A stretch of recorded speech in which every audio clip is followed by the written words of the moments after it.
আজকে আমাদের এখানে এক বাড়িতে বাৎসরিক কালী পুজো হয়, আর সেখানেই ভোগের রান্নার দায়িত্ব পড়েছিল আমার ওপরে। আমি একা না, আরও অনেকেই ছিল, কিন্তু পুষ্পান্নটা সব রান্নার শেষে পুষ্পান্নটা করতে বসে গেলাম। এবার পুষ্পান্ন করতে গিয়ে দেখি অনেক কিছুই আনা হয়নি। তাতে কি হয়েছে, মা চেয়েছে সে সাধারণভাবেই ভোগ নেবে, তাই বলবো পুষ্পান্নটা এভাবেও তোমরা বানিয়ে দেখতে পারো। তার আগে বলবো ভিডিওটা প্রথম থেকে শেষ অবধি দেখার অনুরোধ রইল। ভালো লাগলে অবশ্যই লাইক কমেন্ট শেয়ার করবে। যারা ইউটিউব থেকে দেখছো তাদেরকে বলবো একটু সাবস্ক্রাইব করে দেবে, আর যারা ফেসবুক থেকে দেখছো তাদেরকে বলবো ফলো করে পাশে রাখবে। আর দেখতেই পাচ্ছ আমি ঘি এবং সাদা তেল দুটোই দিয়ে দিয়েছি, তারপরে গোটা গরম মশলা, আদা এগুলোই দিয়ে দিয়েছি, কাজু কিশমিশ দিয়ে দেবো, কারণ যেগুলো আছে সেগুলো দিয়েই আমি পুষ্পান্ন করব। আর আমি পুষ্পান্নর ওই যে চালের মাপটা, 1 বাটি চাল হলে 2 বাটি জল, তা সেই মাপ নিয়েই আমি জলটা দুধের দিয়ে গরম করতে বসিয়ে দিয়েছি। দুধ আর জল একসঙ্গে দিয়েছি গরম করতে। আর এই তেলের মধ্যে কাজু কিশমিশ সবটাই দেবো, তাই আগে কাজু দিয়ে নাড়াচাড়া করে নিচ্ছি, এরপরে আমি কিশমিশ দেব। তোমরা দেখো, তোমরা এইভাবে একদম অতি সাধারণভাবে মায়ের ভোগ করতে পারো। আমি কিন্তু এরকমভাবেই করি। এখানে তোমার গাজর, বিনস, ক্যাপসিকাম কিছুই আনা হয়নি, ফুলকপি, তাতে কি হয়েছে। আর মোটামুটি বলতে পারো আমরা প্রায় 17 থেকে 18 রকম ভোগের রান্না করেছি এইখানে বসে আমরা সবাই মিলে।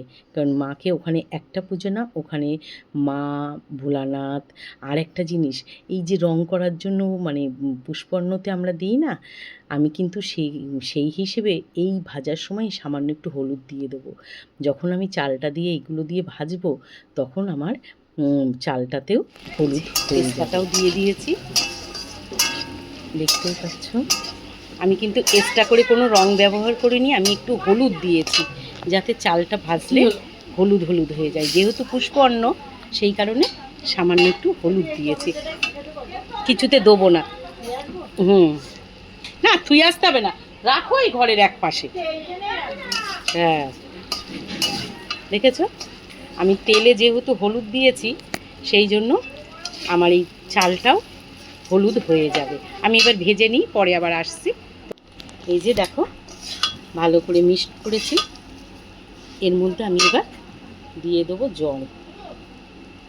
জল না, এটা দিয়ে দেবো গরম জলটা, এখানে দিয়ে দেবো। কমপ্লিট আমার পুষ্পান্ন। তাহলে দেখতেই পাচ্ছ কত শর্টকাটে, কিছু না থাকলেও পুষ্পান্ন তৈরি করা যায় ঠাকুরের ভোগের জন্য। একদম কিছুই ছিল না। এই পাটিসাপটাটা আমি পাচ্ছিলাম না, এই অনিতা দিই করছে। আমরাই সবাই উপোস, বুঝেছো, এই উপোস, আর ঠাকুরের ভোগে সব কিছুই দিতে হয়, বুঝতেই পারছো। দেখো কেমন উঠছে, অনিতা দি করেছে। কি বলো তো, করতে সব কিছু ইচ্ছা করছে, কিন্তু গরমের জন্য আমাদের বাদ সাজছে। হ্যাঁ খুব সুন্দর, খুব সুন্দর উঠছে। আমি তো ভাবছি এত উঠবে না, আমি এই কড়াই করলে তোমার উঠতো না এত সুন্দর। এই কড়াইতে করছো বলে এত ভালো উঠছে পিঠেটা। হ্যাঁ ভালো হয়েছে, এই কড়াটা খুব সুন্দর। এই কড়াইটাই দেখো কি সুন্দর পাটিসাপটা উঠছে, দেখেছো ভোগের জন্য। আসি, সবাই রয়েছি, আমি একা না, দেখো আমরা সবাই, আমি মোবাইলটা ঠিকমতো ধরতে পারছি না, সবাই আমরা সেই 10টার থেকে মোটামুটি ভোগের রান্না 15 থেকে 16 রকম রান্না করেছি সবাই মিলে। আর প্রচণ্ড গরমে একটু কষ্ট পেয়েছি, কিন্তু মা সব মানিয়ে নিয়েছে। এখন আগে দেখা যাক কি হয়। তাহলে আসি, ভালো থাকবে সবাই, আর ভালো লাগলে সবাই লাইক কমেন্ট শেয়ার করবে। যারা ফেসবুক থেকে দেখছো তারা ফলো করবে, যারা ইউটিউব থেকে দেখছো তারা আমাকে সাবস্ক্রাইব করে ভালোবাসা দেবে। তাহলে আসি, আবার দেখা হবে নতুন ভিডিওতে। ততক্ষণে সবাইকে টাটা, বাই বাই।